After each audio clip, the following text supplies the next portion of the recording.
Alright, what's up mga sir? For today's vlog, mag-upgrade tayo ng brakes. Andito napili natin ito RCB kasi medyo mas mura unlike to sa Brembo. Pero kung may budget, mag-Brembo sana tayo. Brembo kasi ang pinakamaganda pagdating sa braking system.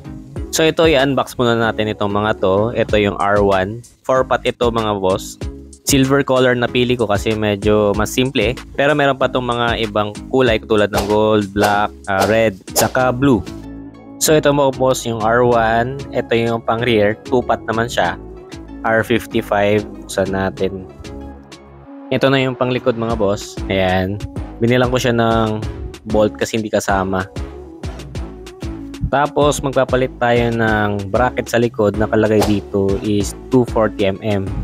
Sa pang front naman mga boss, ito RCB din. Buti may bracket na tong RCB original. So ito yung kakapit dito sa R1. Magpapalit din tayo mga sir ng disc sa likod kasi hindi obra yung stock, magiging bitin siya. Dito kasi sa bracket 240mm ito eh.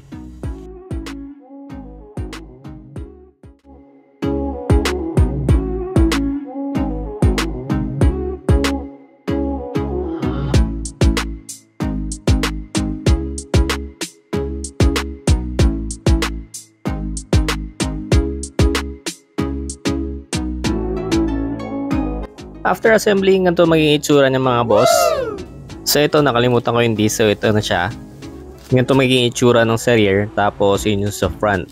Kaya ikabitan natin silang dalawa. Let's go!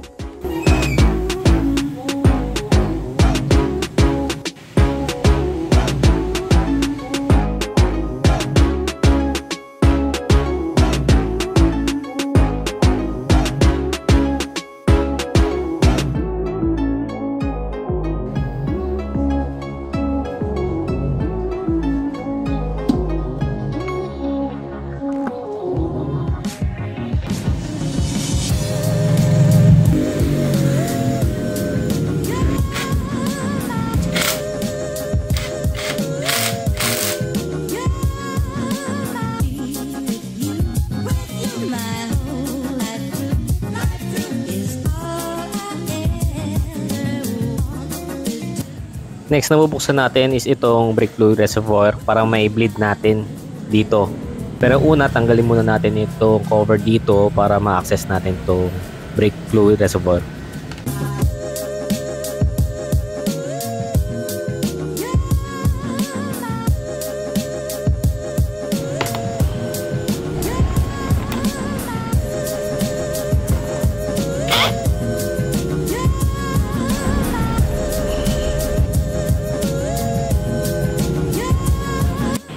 Alright, tip lang mga boss, kung magre-refill kayo dito sa reservoir, dapat merong panakip or basahan dito kasi pag tumulo to sa paint, pwedeng masira.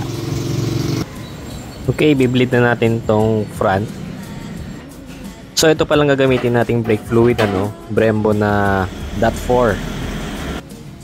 Tapos ito yung kit na gagamitin ko. Tawag nila dito is Ringilla kit. Lagyan muna natin ng brake fluid dito. Then, i-open natin itong bleeder screw. Tapos mamaya sisip-sipin na ito. Sa pagbi-bleed, kailangan na talaga ng pasensya hanggang matanggal mo yung air bubbles o yung hangin na tinatawag nila sa brakes.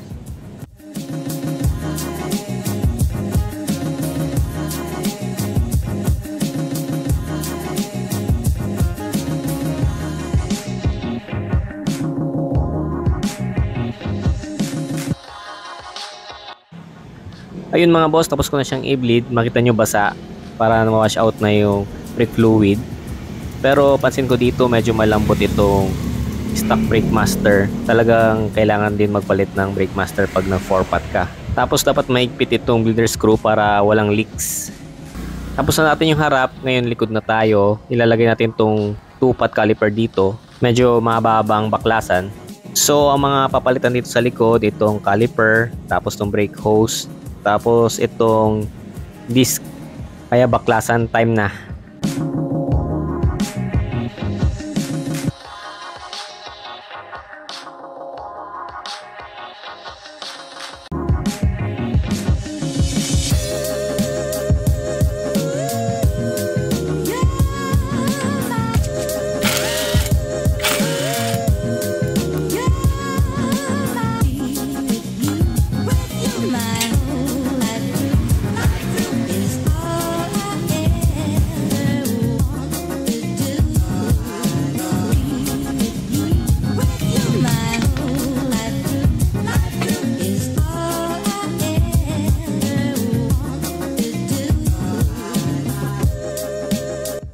Ayun na, ito nabaklasan natin sila. Andito na tong RCB. Ito yung stock.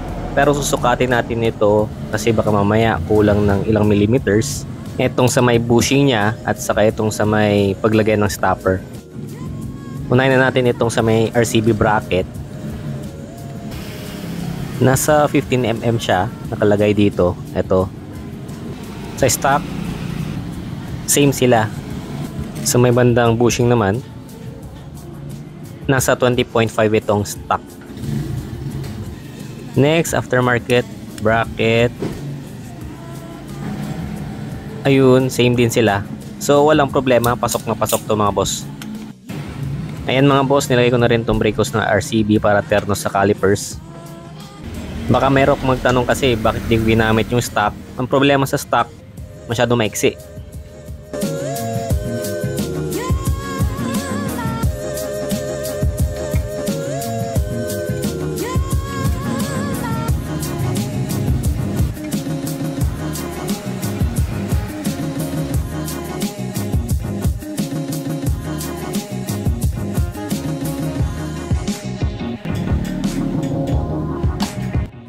Ilagay nyo rin pala itong mga boss, itong holder na stock para maging maayos din itong brake hose na bago.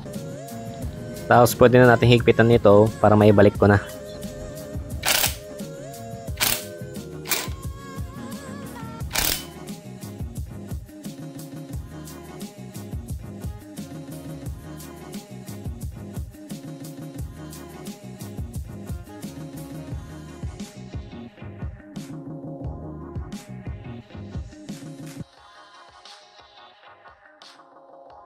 Then, dito naman tayo sa may caliper para mai-connect na natin yung itong preno. Diyan. Pagkatapos, higpitan natin ng mabuti. Dito naman tayo sa disc. Magpapalit na tayo ng disc. Ito kasi 240, yun 220. Papalit tayo kasi yun ang na-require ng bracket.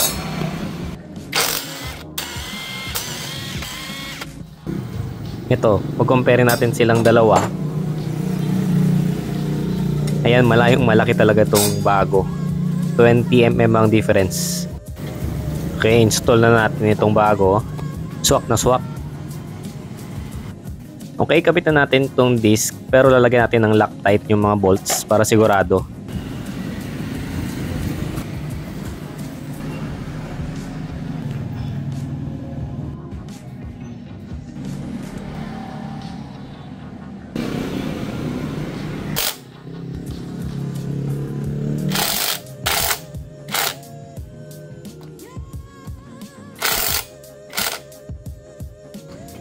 Yan, ikakabit na lang ito mga boss, tapos mag-bleed na tayo.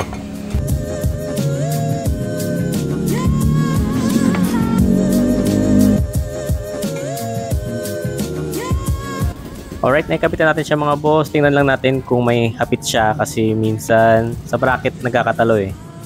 Okay, wala naman. Paalala lang mga boss, kung maglalagay kayo ng bolts dito sa brakes, dapat merong Loctite, tapos naka-double check kayo. Sa pagbi-bleed naman ng preno mga boss, tuturuan ko kayo ng conventional way. Ito buksan natin, tapos papaluwagan nito. So itong wrench, iwan nyo lang dyan. Tapos ito, meron dapat kayong boteng ganito. Pagkatapos isuksok itong clear na tube. So ganito lang gagawin niyo sa pagbi-bleed ng setup. Una, luwagan nitong wrench. Pagkaluwag, saka nyo i-pump. Pagkatapos, huwag nyo bitawan yung pinump nyo, saka nyo isara ito. So, cycle lang yun mga boss, luwag, pump, tapos isasara uli. Ulit-ulit lang siya mga boss. Lagi nyo rin i-check ito mga boss, itong level ng brake fluid, hindi dapat ito maubusan. Alright, ito na yung outcome mga boss. Ito ipapakita ko sa inyo. Pag pinump ko, paluwagan muna natin. Tapos pump. Makikita ninyo dito mga boss, clear na siya, wala na yung mga bubbles. Alright, brake check.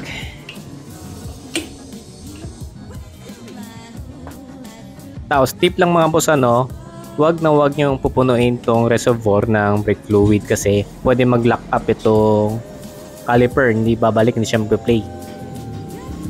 Ayan, tapos na natin ma-install itong mga RCB calipers dito sa harapan din.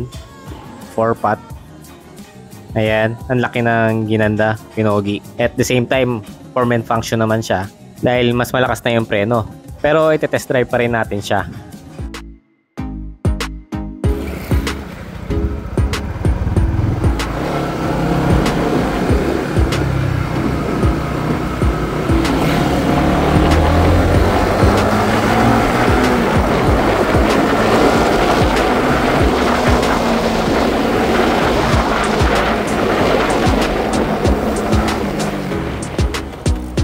Lakas.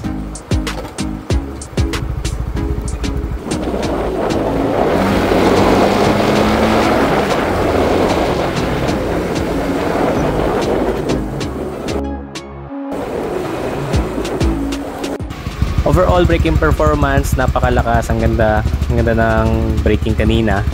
So conclusion mga boss, napakaganda mag-upgrade din ng preno. Sobrang lakas nitong harap likod. Kasi imagine ninyo, 1-pot lang yung front tapos 1-pot din yung rear. Ngayon, 4-pot na yung front tapos 2-pot na yung rear. Kaya sulit din yung upgrade. So hanggang dito na lang itong video mga boss. Salamat sa panonood. Like and subscribe na lang kayo for updates.